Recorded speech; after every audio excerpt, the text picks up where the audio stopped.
한국에는 BBQ가 있고 영국에는 BBC가 있습니다. BBQ에서 황금 올리브로 뽕치킨을 튀기는 동안 최근 BBC에서는 한국 특집 방송을 편성하며 현재 우리나라뿐 아니라 전 세계가 놀라며 주목하고 있는 그 기이한 현상, 마치 엄청나게 재밌는 현실판 경제 K-드라마를 보듯 모두가 숨죽여 지켜보고 있는 우리나라의 주식시장과 경제 발전에 대해 심도 있는 대화를 나누었는데, 그리고 무엇보다 그런 반도체 외에도 어째서 이 한국이라는 나라가 압도적으로 강할 수밖에 없는지 우리들에게도 굉장히 크게 와 닿는 무척 흥미로운 이야기들을 나누었습니다. BBC, 어쩌면 우리 한국인들이 BBQ 이상으로 좋아하고 또 가장 신뢰하는 해외 언론사이자 또 그래서 민족 정론지라는 별명까지 가지고 있고, 속초에서 잃어버린 지갑이 버터링 포장에 담겨 너무도 아름다운 BBC 기자 로라 비커 양에게 돌아간 그 귀여운 사연까지 당시 온 국민들의 관심사가 되었을 정도로 친근한 곳인 BBC에서는 현재 뜨겁게 폭주 중인 우리나라 반도체 슈퍼사이클 랠리를 주제로 최근 매우 흥미로운 방송을 진행했는데, 그 방송의 메인 패널로 참석한 남자,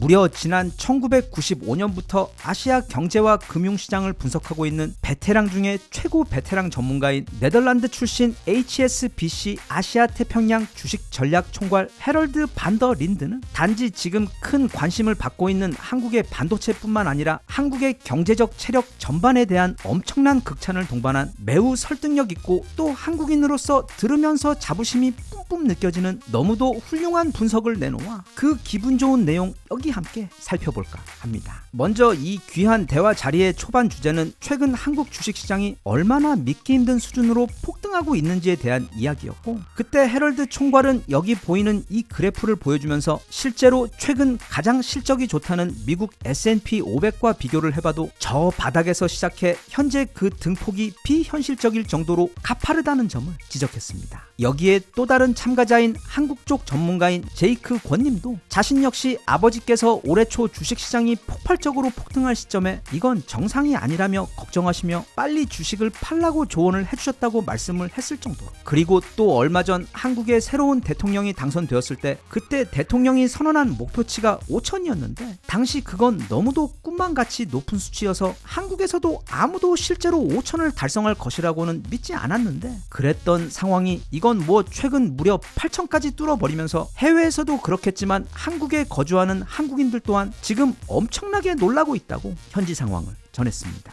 이런 상황에서 진행자는 한 가지 중요한 질문을 던집니다. 그래도 한국 시장은 너무 삼성전자와 하이닉스 두 곳에만 몰려있어 위험한 게 아니냐고 패널들에게 물었는데, 여기에 대해 헤럴드 총괄은 이렇게 대답합니다. 물론 미국의 경우 다수의 테크 기업들과 그 외 많은 기업들이 비교적 골고루 주식시장을 견인하고는 있지만, 대신 대만의 경우 한국처럼 삼성과 하이닉스 두 개의 회사도 아닌 오직 TSMC 한 곳에서 사실상 대만의 주식시장 전체를 견인하고 있는 것이나 마찬가지라며, 그렇기 때문에 지금 한국 시장의 상황이 딱히 문제가 있거나 또는 그게 전혀 비교 대상이 없는 특별한 경우는 아니라고 설명을 합니다. 이후 진행자는 다시 지금과 같이 과열된 한국 주식시장이 이제 너무 거품이 많이 껴서 위험한 상황은 아닌지에 대해, 그리고 어째서 한국에서는 이런 기이한 형태의 주식 폭등 상황이 일어나는지에 대해 다시 패널들에게 물어보는데, 이 질문에 대해 앞서 본 제이크 권님은 매우 통찰이 있는 설명을 내놓습니다. 그가 설명하길,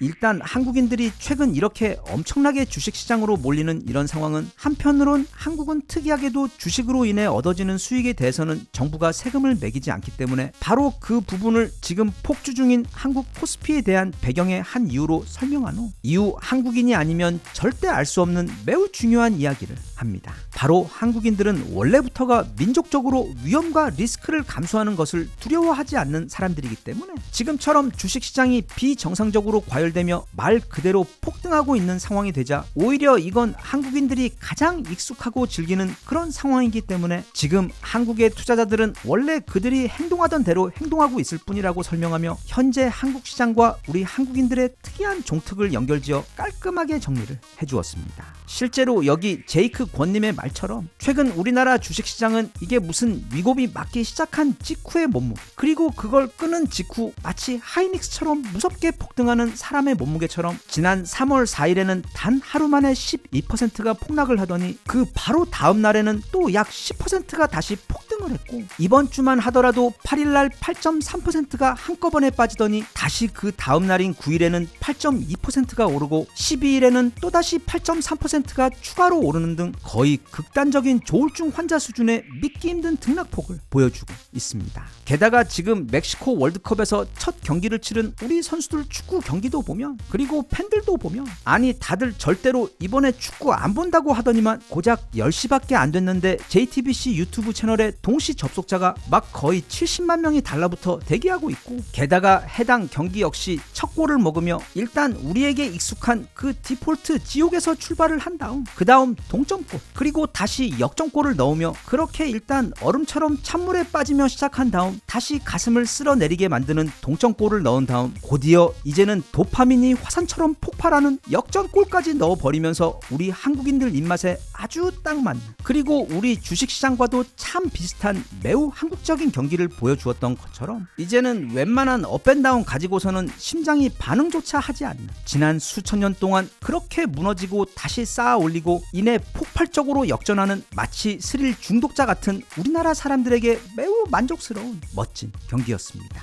아무튼 한편 헤럴드 총괄의 경우 지금 한국 시장이 만약 이 버블이 터지고 나면 위험하지 않겠냐는 진행자의 우려에 대한 답으로 매우 의미 있는, 그리고 개인적으로 생각할 때 한국과 한국인에 대해 그가 매우 깊게 파악하고 있다고 여겨지는 깊은 통찰이 느껴지는 분석을 내놓습니다. 그가 말하길 주식시장이야 실제로 갑자기 떨어질 수도 있고 아니면 계속 이대로 더 높게 나아갈 수도 있는데, 왜냐하면 주식시장의 미래를 결정하는 건 너무도 많은 변수들이 있기 때문에 그걸 어떤 걸 미리 콕 집어 어떻게 될 것이다 라고 말하는 건 매우 어려운 일이라고 진행자의 질문에 답을 한 다음, 대신 그는 사람들이 이 한국에 대해 잘 모르고 있는 것이 한 가지 있는데 그건 한국이 단지 반도체만 잘 만드는 나라가 절대 아니라는 점이라고 그는 이야기합니다. 사실 한국은 전 세계가 필요로 하는 사실상 거의 모든 종류의 제품들을 두루 너무도 잘 만드는 국가이기 때문에 지금이야 HBM 등 한국의 반도체 수요가 너무나도 폭발적이라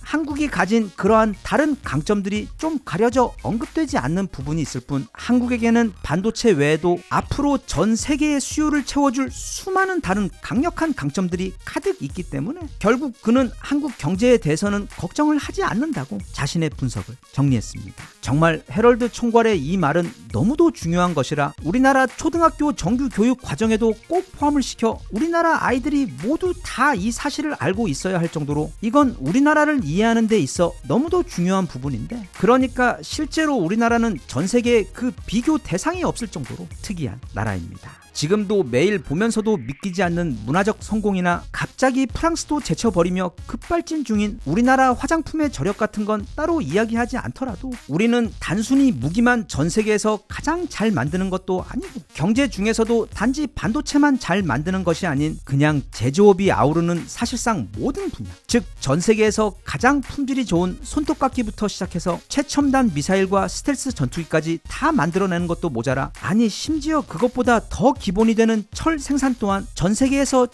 최대인 것에 더해 최근 이란 전쟁 발발 때 모두가 다 보셨겠지만 기름 한 방울 안 나는 나라에서 전 세계에서 가장 많은 기름, 그것도 특히 만들기 가장 힘들다는 그 항공유까지 세계에서 가장 많이 수출하는 나라가 바로 우리나라일 정도로, 조금 과장을 하자면 못하는 것이 없고 또 하는 것은 전부 다 1등을 먹고 있는 매우 희한한 나라가 바로 우리나라인 것입니다. 그래서 헤럴드 총괄이 지적한 것처럼 지금은 물론 이 반도체가 좀 너무 비상식적으로 거의 무슨 만화에나 나올 법한 기세로 폭등을 하고 있어. 만약 그게 떨어지면 한국이 어떻게 되는 거 아니냐 하며 외부에서는 걱정을 할 수도 있지만, 지금 이렇게 냉탕 온탕 폭등과 폭락을 반복하는 우리나라 주식시장도 그저 우리나라 사람들 성향대로 매우 자연스럽게 진행되고 있는 것일 뿐 아니라, 설령 그 반도체가 나중에 좀 주춤하다고 해도 그가 지적한 것처럼 우리에겐 반도체 외에도 셀 수도 없이 많은 거의 모든 영역에서 각자 다 짱을 먹고 있는 분야들이 너무도 튼튼하게 많이 받쳐주고 있기 때문에, 그리고 실제로 만약 무슨 일이 생긴다고 하더라도 국난 극복이 취미인 우리나라 사람들은 또 할 거리가 생겨 신이 나서 금방 해결책을 찾아 그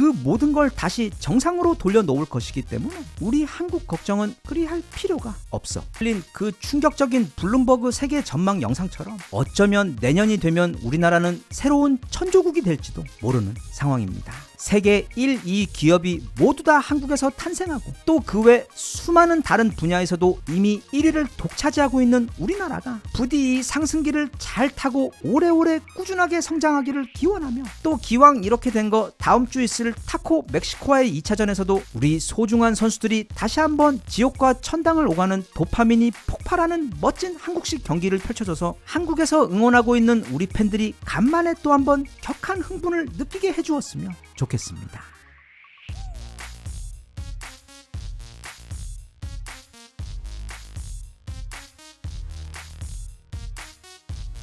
Even if you try